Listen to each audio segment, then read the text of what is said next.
Hello guys, welcome back to Salili FChat guys. Hayike balaleli boKhozi FM akwehlanga olingehliyo. Kubona bonke abantu abathatha isikhathi sabo bavotela ingoma ebizohlukanisa unyaka boKhozi FM kolunga ngonyaka ozayo ingane zakwethu.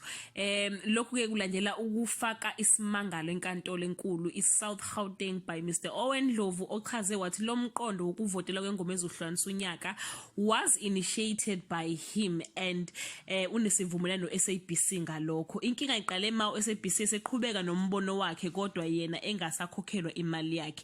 Ucacisile ke ukuthi abantu abaningi babe nokudideka bethi kade yaqala indaba engoma ehlukanisa unyaka. Wathi impela kunjalo futhi bangawuhlukanisa unyaka kodwa alwa nakho ukumenyezelwa komuntu ovotelwe kakhulu, meaning they can randomly select the song of the year as they normally do kuma church show top 20 nangama weekends.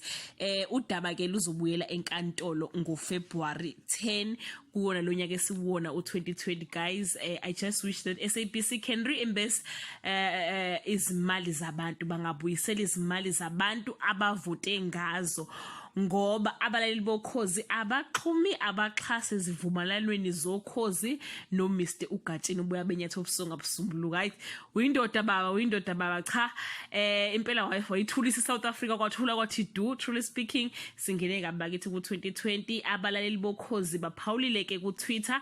Please check their comments and leave your comment below ukuthi wena ngokwakho ucabanga ukuthi bekuyiphi ingoma bizohlukanisa u2019.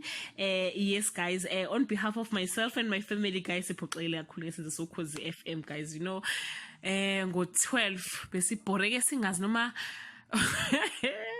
Jesu ayitha engeke uKhozi no Mr Owen abalungisa into zabo unyaka uqhubeke kahle guys. Till we meet again, I love you so much guys. I hope ukuthi ningene kahle naninyaka omusha beside ukuthi siphoxekile ke nangamavote ethu. I just wish ukuthi imali yethu ingabuya back.